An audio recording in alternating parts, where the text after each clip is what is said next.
Hello children, कुसुम ma'am की online class में आपका स्वागत है। प्यारे बच्चों, आज हम चौथी कक्षा की गणित की पाठ्य पुस्तक हंसते खेलते का चैप्टर 6 गुल्लक में आने वाले सवालों को हल करना सीखेंगे। इससे पहले भी मैंने एक और वीडियो बना रखी है जिसमें आपको सवालों को हल करना सिखाया गया है। तो अगर आपने वो नहीं देखी है तो मेरे चैनल ऑनलाइन स्टडी हब की प्लेलिस्ट में जाकर आप उन सवालों को हल करना सीख सकते हैं। वीडियो को शुरू करने से पहले एक और बात बच्चों, अगर आपको मेरी वीडियो अच्छी लगे तो इसे लाइक भी करें, अपने दोस्तों के साथ शेयर भी करें, और अगर आप अभी तक मेरे चैनल का हिस्सा नहीं बने हैं तो मेरे चैनल ऑनलाइन स्टडी हब को सब्सक्राइब भी करें और साथ में दिए बेल आइकन को जरूर प्रेस करें। Let's start page. आज हम इस वीडियो में पेज 83 यानी कि 83 पेज से स्टार्ट करते हैं।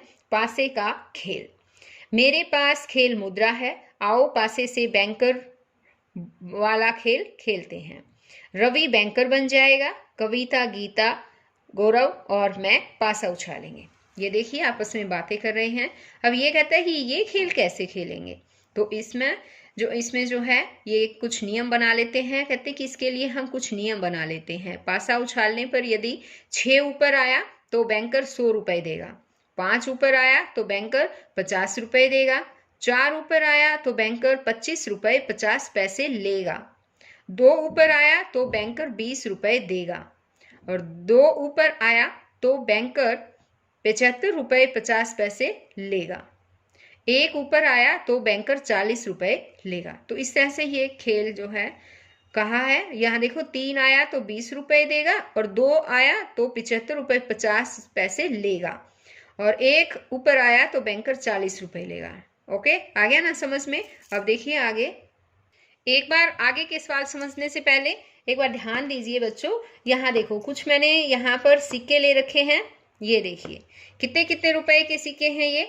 यहाँ देखो ये 5 रुपए, ये भी 5 रुपए का है, ये 2 रुपए का, और ये 1 रुपए का सिक्का जो है वो मैंने ले रखा है। तो आप अब इनको सिक्कों को ध्यान से देखिए। ये 5 रुपए का सिक्का है, और इस सिक्के पर देखो आपको 5 के ऊपर क्या नजर आ रहा है। हाँ, एक निशान नजर आ रहा है। किस चीज का निशान है ये, कैसा निशान है? देखिए इस तरह से र लिखकर ऐसे ऐसे कर रखा है, और यहां से बीच में से ऐसे कर रखा है।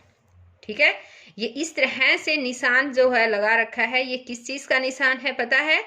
ये रुपीज का निशान है, यानी कि रुपए का चिन्ह है ये। तो अब देख रहे हैं 2 रुपए का जो सिक्का है इसमें भी ये निशान है, 5 रुपए के सिक्के में भी ये निशान है, लेकिन इस 5 रुपए वाले सिक्के में ये निशान बिल्कुल भी नहीं है, नहीं लिख रखा है ना। क्यों नहीं लिख रखा पता है? क्योंकि यह निशान जो है वो भारतीय मुद्रा का ये निशान है जो 2010 में दिया गया है, और ये जो सिक्का मैंने हाथ में ले रखा है ये सिक्का 2002 में बना था, इस पर ये निशान नहीं मिलेगा। और यहाँ पर ये वाला सिक्का देखो, ये 5 रुपए का जो सिक्का है ये 2011 में बना था, इसलिए इस पर ये निशान जो है निशान आर ऐसे लिख रखा है, रुपीस वाला जो है रुपए का चिन्ह वो बना रखा है, क्योंकि ये 2010 के बाद बना है।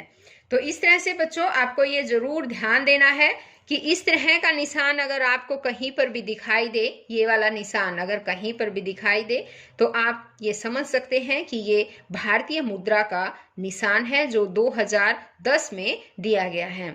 और भारत सरकार द्वारा 15 जुलाई 2010 को रुपए के स्थान पर ये चिन्ह स्वीकृत किया गया है। रुपए के स्थान पर ये वाला चिन्ह जो है वो किया गया है, और ये चिन्ह जनवरी 2012 में प्रचलन में आया है। ये आपको जरूर याद रखना है बच्चों। अब जैसे 2 रुपए का है, ये 2015 में बना है, तो देखो इसमें भी आप ये निशान देख सकते हैं। रुपए के स्थान पर ये वाला रे वाला निशान जो है वो देख सकते हैं, लेकिन इस 1 रुपए वाले सिक्के में आपको नजर नहीं आ रहा है। क्यों नजर नहीं आ रहा? यहाँ पर देखिए, क्योंकि ये सिक्का जो है वो 2009 में बना था, और इस निशान को तो केवल 2010 और उसके बाद जो भी सिक्के बने हैं उसी में ये निशान आपको नजर आएगा। अब यहाँ पर देखो, ये है कविता, और कविता कहती है, ठीक है गौतम, खेल मुद्रा के कुछ रुपए बैंकर को देकर शेष रुपए हम चारों बराबर बराबर ले लेते हैं, बारी बारी से पासा उछालते हैं। अब यहाँ पर ये गौरव कहता है, मेरा पासा उछालने पर 5 ऊपर आया है, बैंकर जी मुझे 50 रुपए दे दो। अब गौतम कहता है, ये गौतम है, ये कहता है कि मेरा 4 ऊपर आया है, मुझे बैंकर को 25 रुपए 50 पैसे देने होंगे। बैंकर जी मेरे पास 50 पैसे नहीं है, मैं आपको 30 रुपए देता हूँ, आप मुझे बचे हुए पैसे वापस दे दें। अब यहाँ पर देखिए, ये है रवि, ये कहता है ये लो 4 रुपए 50 पैसे। रवि ने इसको जो है गौतम को 4 रुपए 50 पैसे दे दिए हैं। तो अब यहाँ पर क्वेश्चन है कि आप बताएं, क्या बैंकर ने सही राशि लौटाई? सही राशि लौटाई क्या बच्चों? बताओ। हाँ, बैंकर ने सही राशि लौटाई। कैसे लौटाई बताओ? क्योंकि इसने क्या किया था, गौतम ने 30 रुपए दिए थे इसको, है ना, 30 रुपए। हम इसको कैसे लिख सकते हैं? इसको हम लिख सकते हैं ऐसे, ठीक है, ये 30 रुपए।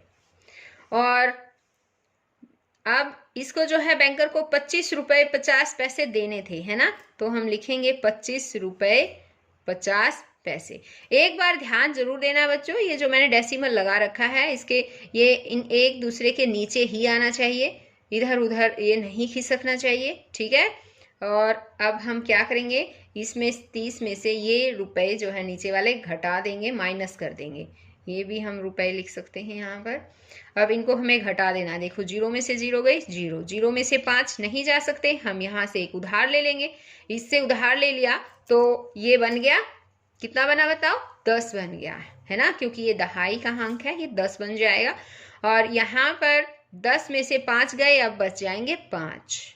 अब यहाँ अब ये भी 0 है, 0 में से 5 नहीं जा सकते, और इसने एक यहाँ से ले लिया, तो कितने बन गए? ये 10। लेकिन इस 10 में से एक इसने भी तो ले लिया था, तो 9 बच गए, 9 में से 5 गए 4। और यहाँ डेसिमल के नीचे डेसिमल, दशमलव के नीचे दशमलव हमें जरूर लगाना है। यहाँ 2 बच जाएंगे, अब 2 में से 2 गए 0, तो कितने आ गए? 4 रुपए 50 पैसे। तो इस तरह से हमने देखा ना बच्चों कि यहाँ देखो एक बार, ये रवि ने कहा कि लो 4 रुपए 50 पैसे, तो ये राशि बैंकर ने सही लौटाई थी, हाँ सही लौटाई थी। आगे है क्रियाकलाप।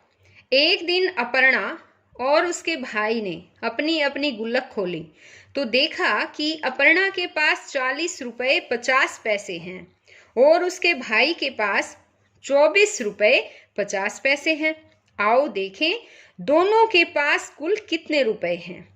तो अब हम ये कैसे करेंगे पता है? तो देखो यहाँ पर दिखाया गया, सबसे पहले बच्चे खेल मुद्रा में से 40 रुपए 50 पैसे उठाएं, फिर 24 रुपए 50 पैसे उठाएं। अब दोनों को इकट्ठा करें और गिने। यहाँ देखो दोनों ने पहले सभी नोट इकट्ठे किए, कुल 60 रुपए बने। सिक्कों से 4 रुपए बने और 50 पैसे के 2 सिक्कों से 1 रुपया बना। इस प्रकार कुल मिलाकर 65 रुपए बन गए। यहाँ देखो अभी एक बनाकर दिखा रखे हैं।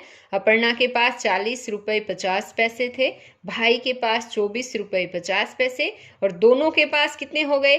50 और 50 पैसे दोनों मिलकर 1 रुपया बन गया और 40 रुपए और ये 24 रुपए 64 रुपए हो गए। 64 ये और एक ये तो 65 रुपए हो गए। दोनों के पास कुल 65 रुपए हैं। इसी तरह से अब आगे कुछ सवाल दे रखे हैं बच्चों, ये हमें हल करने हैं। तो देखिए एक बार कैसे करेंगे, आप भी करें। रमेश ने एक किताब 64 रुपए 50 पैसे की तथा एक पेन 20 रुपए 50 पैसे का खरीदा। उसने कुल कितने रुपए का सामान खरीदा? तो अब हम इस सवाल को कैसे करेंगे बताओ? कैसे लिखेंगे? अब देखिए एक बार यहाँ पर कॉपी पर करवाती हूँ। एक किताब की कीमत दे रखी है, कितनी दे रखी है ये बताइए आप। कितने रुपए है? रुपए और पैसे के लिए हम क्या करेंगे, रुपए इस साइड लिख देंगे और पैसे यहाँ पर ऊपर लिख देंगे, ठीक है। दोनों रुपए और पैसे ऐसे लिखेंगे तो इजी हो जाएगा। 64 रुपए और 50 पैसे ये था ना। अब एक था पेन, तो एक पेन की कीमत कितनी हो गई? बताओ कितनी दे रखी है? 20 रुपये 50 पैसे। अब इसने कहा है कुल कीमत कितनी है, तो कुल कीमत, अब कुल कीमत निकालनी है तो देखिए क्या करेंगे, कुल के लिए जोड़ कर देंगे।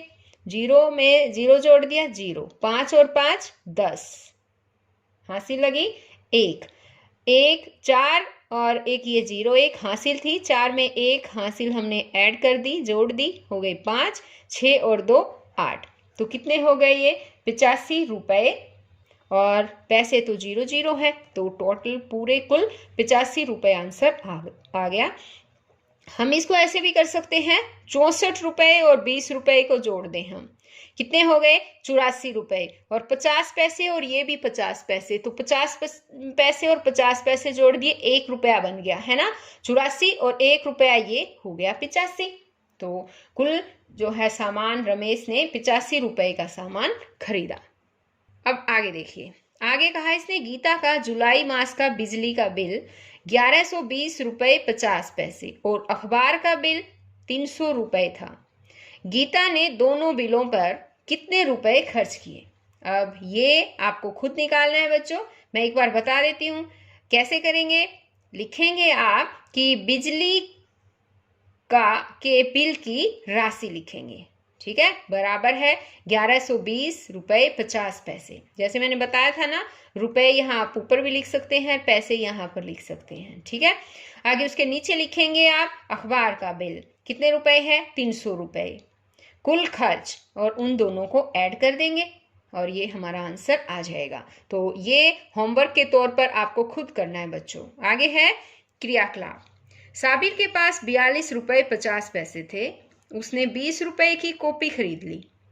अब वह देखना चाहता है कि उसके पास कितने रुपए बचे हैं। उसने अपने 42 रुपये में से 20 रुपये दे दिए। अब उसके पास बचे 42 में से 20 घटा दिए उसने, तो कितने बचे? 22 रुपये, और 50 पैसे का एक सिक्का भी बचा। इस प्रकार उसके पास 22 रुपये 50 पैसे बचे। सबसे पहले बच्चे खेल मुद्रा में से 42 रुपये 50 पैसे उठाएं, फिर उनमें से 20 रुपये निकालें। अब बचे हुए नोटों व सिक्कों को गिने व बताएं। ये काम आपको खुद करना है बच्चों। आपको क्या करना है? 42 रुपये 50 पैसे आपको लेने हैं, उसमें से 20 रुपये आपको निकाल देने, फिर उनको काउंट करना है कि कितने बचे हैं। ओके, अब आगे है फरजाना। फरजाना कहती साबिर हम इस प्रकार भी कर सकते हैं, आओ देखें। देखो ये रुपए ऊपर लिख दिए, एक साइड में लिख दिए पैसे, रुपए नीचे लिखते हैं और पैसे नीचे पैसे लिखने होते हैं, ठीक है। जैसे ये लिख रखा है ऐसे ही रुपए के नीचे रुपए और पैसे के नीचे पैसे। तो अब माइनस कर रखा है इसने। चरण पहला क्या है? पैसों में से पैसे घटेंगे, रुपए में से रुपए घटेंगे। तो पैसों में से 50, पैसों में से 0 0, तो 50 के 50 पैसे आ गए। 2 में से 0 गए 2, 4 में से 2 गए 2, तो आ गए 22 रुपये 50 पैसे। ऐसे घटाते हैं। चरण पहला है पैसों में से पैसे घटाएं, चरण दूसरा है रुपए में से रुपए घटाएं। अब यहाँ देखो कि आप भी करें। यहाँ कुछ सवाल दे रखे हैं बच्चों। पहला सवाल है मेरे पास 280 रुपये थे, मैंने 165 रुपये की पुस्तकें खरीदी, अब मेरे पास कितने रुपए बचे? तो देखिए टोटल रुपए कितने थे? 280। इसको हम यहाँ पर करेंगे, देखिए इसको इस तरह से यहाँ करेंगे। टोटल रुपए यानी कि मेरे पास, हम यहाँ लिखेंगे मेरे पास कितने रुपए थे टोटल? 280 रुपए। यहाँ रुपए हम ऊपर लिख सकते हैं, पैसे होते तो पैसे भी एक साइड में लिख देते।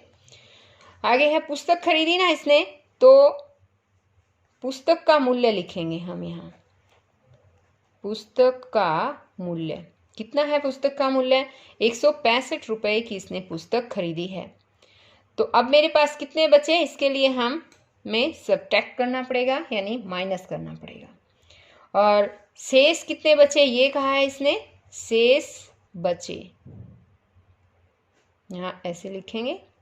अब देखिए इसको हम घटाएंगे, यहाँ 0 में से 5 नहीं घटा सकते, इसमें यहाँ से एक बोरो ले लेंगे, बन गया 10, 10 में से 5 गए 5, यहाँ 8 थे, एक इसको हमने उधार दे दिया तो यहाँ 7 बच गए, 7 में से 6 गए 1, और 2 में से 1 गया 1, तो कितना आ गया 115 रुपए। ये हमारा आंसर इसका आ जाएगा। अब नेक्स्ट क्वेश्चन इसने कहा है, महिमा ने 375 रुपए 50 पैसे की पुस्तकें खरीदी। उसने दुकानदार को 500 रुपए का नोट दिया। दुकानदार ने उसे कितने रुपए वापस मिले? दुकानदार से उसे कितने रुपए वापस मिले? महिमा ने क्या किया, 375 रुपए 50 पैसे की पुस्तकें खरीदी थी। ठीक है, तो हम इसको कैसे लिखेंगे? हम इसको लिख सकते हैं कि दुकानदार को दिए ना महिमा ने, तो हम ऐसे लिखेंगे, दुकानदार को दिए। कितने दिए? रुपए भी हैं इसमें और पैसे भी हैं, तो हम सबसे पहले तो ऊपर एक साइड में रुपए और साइड में पैसे लिख लेते हैं। दुकानदार को कितने रुपए दिए हैं उसने? 500 रुपए दिए। और पैसे कितने दिए? 0 पैसे दिए। और पुस्तकें खरीदी उसने, तो पुस्तकों का मूल्य लिखेंगे। अब हम पुस्तकों का मूल्य कितना है? हाँ, बुक में देखकर बताइए मुझे। 375 रुपए और 50 पैसे हैं। अब इसने कहा है कि वापस दुकानदार से वापस कितने रुपए मिले उसको, तो वापस मिले ऐसे लिखेंगे, कितने रुपए मिले। इसके लिए हम क्या करेंगे? माइनस करेंगे, तो हम घटा का निशान लगाना भी ये जरूरी है, साइन याद रखो बच्चों, ये लगाएंगे। अब हम 500 रुपए में से और ये नीचे वाले रुपए पैसे निकाल देंगे, तो देखिए 0 में से 0 गई 0, यहाँ पर 5 0 में से जा नहीं सकता, बोरो ले लेंगे इस 0 से, 10 10 में से 5 गए 5, यहाँ पर अब ये इससे बोरो ले लेगा, ये 10 बन गए, एक इसने ले लिया था इसलिए ये 9 रह गए, 9 में से 5 गए 4।